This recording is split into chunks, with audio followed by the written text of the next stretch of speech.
Praise the Lord. यह video झूठी धारणाओं और तथ्यों का खंडन करने का एक छोटा सा प्रयास है।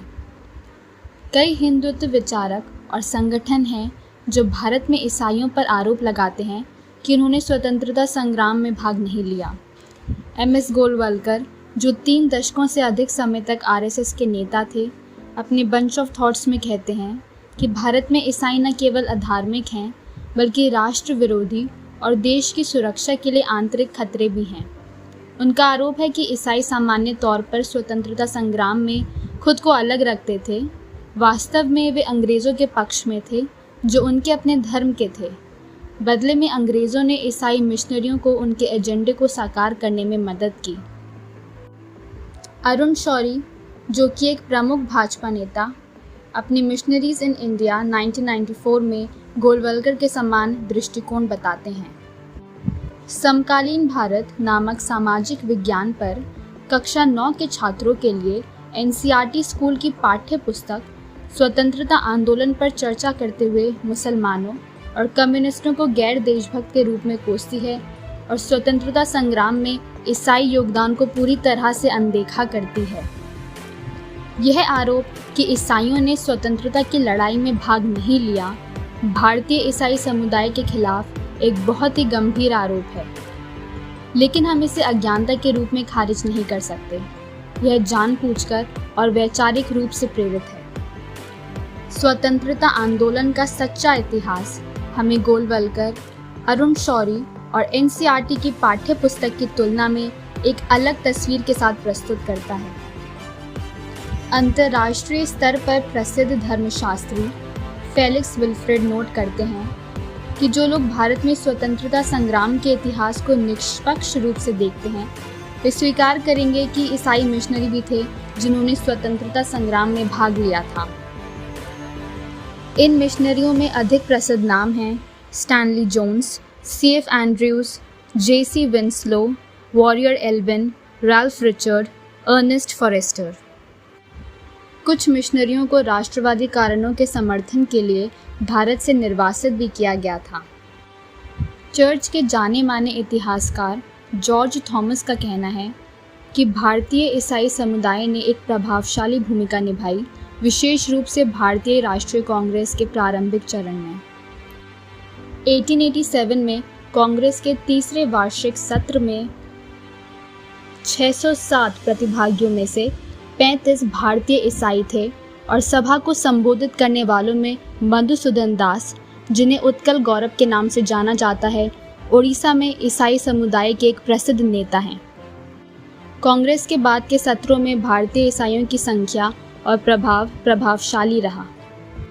एक बंगाली ईसाई और एक अच्छे वक्ता कालीचरण बैनर्जी ने राष्ट्रीय आंदोलन की नीति को ढालने के लिए नियमित रूप से कांग्रेस के वार्षिक सत्रों को संबोधित किया। Swaraj movement, non cooperation movement, civil disobedience movement और क्विट इंडिया मूवमेंट में क्रिश्चियंस की भागीदारी के कई रिकॉर्ड्स हैं। 1973 में तमिलनाडु सरकार ने राज्य के स्वतंत्रता सेनानियों की एक सूची 3 खंडों में प्रकाशित की। इन खंडों से डी आर्थर जयकुमार ने उन 103 व्यक्तियों के नाम निकाले हैं जिनकी पहचान सकारात्मक रूप से ईसाई के रूप में की गई है।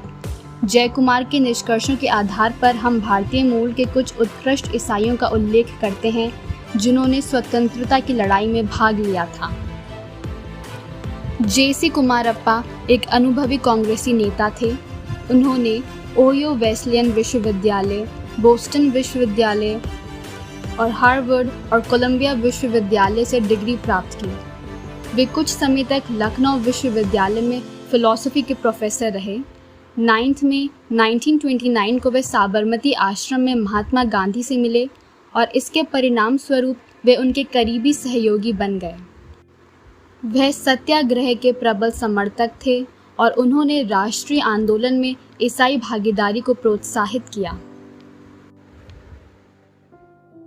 पॉल रैमसे एक अन्य महत्वपूर्ण ईसाई थे जिन्होंने स्वतंत्रता संग्राम में भाग लिया था। 1930 में वह नमक सत्याग्रह के दिनों में स्वतंत्रता आंदोलन में शामिल हुए। उन्होंने बिशप हर्बर कॉलेज, तिरुचिरापल्ली में धरना दिया। उन्हें गिरफ्तार कर लिया गया और 6 महीने की कैद की सज़ा सुनाई गई और उन्हें तिरुचिरापल्ली और अलीपुरम जेलों में रखा गया। वेंकट चक्कराई ने महात्मा गांधी द्वारा शुरू किए गए सिविल डिसोबीडियंस मूवमेंट में भाग लिया था। 1930 में वे केटी पॉल राउंड टेबल कॉन्फ्रेंस में भाग लेने के लिए इंग्लैंड गए। उन्होंने कुछ ईसाइयों में राष्ट्रीय आंदोलन से अलग रहने की प्रवृत्ति की निंदा की। इनकी तरह कई अन्य प्रमुख ईसाई थे जिन्होंने राष्ट्रीय आंदोलन में या तो कांग्रेस के हिस्से के रूप में या उसके बाहर भाग लिया। आर्थर जयकुमार का कहना है कि जब 1920 में नॉन कॉपरेशन मूवमेंट शुरू हुआ था तब पूरे भारत में भारतीय ईसाई थे जिन्होंने इसमें भाग लिया था। 27 से 30 दिसंबर 1922 के बीच लखनऊ में आयोजित भारतीय ईसाइयों के अखिल भारतीय सम्मेलन ने कुछ भारतीय ईसाइयों का उल्लेख किया जिन्हें राष्ट्रीय आंदोलन में शामिल होने के परिणाम स्वरूप कारावास का सामना करना पड़ा था। बिशप कॉलेज कलकत्ता के प्रिंसिपल NH टब्स ने 23 फरवरी 1921 को अपने मिशन को एक गोपनीय पत्र लिखा था जिसमें कहा गया था कि पिछले महीनों की एक बहुत ही महत्वपूर्ण विशेषता राष्ट्रीय असहयोग आंदोलन में ईसाई छात्रों की गहरी रुचि रही है। 1930 में द गार्जियन के संपादक ने कहा कि कई ईसाई युवक नॉन कॉपरेशन मूवमेंट में शामिल हुए हैं। जॉर्ज थॉमस ने नोट किया कि बरहम बंदब उपाध्याय एक हिंदू कैथोलिक साधु और धर्मशास्त्री ने स्वदेशी आंदोलन में एक प्रमुख भूमिका निभाई। वह उन शुरुआती नेताओं में से एक थे जिन्होंने असहयोग आंदोलन के दर्शन को प्रतिपादित किया था। उन्होंने 1904 में स्थापित एक राष्ट्रीय पत्रिका संध्या का संपादन किया और इसका जनता पर निर्णायक प्रभाव पड़ा क्योंकि यह बंगाली में एकमात्र स्थानीय भाषा का पेपर था जिसने साहसपूर्वक पूर्व भारतीय राष्ट्रवाद की वकालत की थी। जोकिम एल्वा स्वतंत्रता संग्राम के इतिहास में एक और उत्कृष्ट व्यक्तित्व थे। वे महात्मा गांधी के आदर्शों से बहुत प्रभावित थे। एक छात्र नेता के रूप में वे भारत में युवा आंदोलन के अग्रणी थे। उन्होंने राष्ट्रीय आंदोलन के लिए पूरे दिल से समर्पण किया और स्वतंत्रता संग्राम के लिए खुद को समर्पित करने के लिए अपनी आकर्षक नौकरी छोड़ दी। MV कामत एक RSS विचारक और RSS साप्ताहिक में एक नियमित स्तंभकार एक ऐसे व्यक्ति हैं जिन्हें ईसाइयों के लिए थोड़ी सहानुभूति है। अपनी आत्मकथा में उन्होंने स्वीकार किया कि कई ईसाइयों ने स्वतंत्रता आंदोलन में भाग लिया और ईसाई स्वतंत्रता सेनानियों के रूप में साइप्रन एल्वेयर्स, जोकिम एल्वा, मार्शल AM डिसूजा इन नामों का उल्लेख किया। वे कहते हैं यह बताना आवश्यक है कि कई रोमन कैथोलिक जिन्हें मैं व्यक्तिगत रूप से जानता हूँ वे स्वतंत्रता आंदोलन और राष्ट्रीय मुख्यधारा में बहुत अधिक थे। जॉर्ज जोसेफ एक और उत्कृष्ट ईसाई थे जो स्वतंत्रता संग्राम में शामिल थे। वे ब्रिटिश जनता के सामने भारतीय मामले को पेश करने के लिए 1918 में इंग्लैंड भेजे गए होम रूल प्रतिनियुक्ति के 3 सदस्यों में से एक थे। जॉर्ज जोसेफ को सत्याग्रह आंदोलन के नेतृत्व संभालने के लिए भी आमंत्रित किया गया था। उन्होंने वेकम सत्याग्रह का नेतृत्व किया जिसके लिए उन्हें पीटा गया और गिरफ्तार किया गया और कारावास की सज़ा सुनाई गई।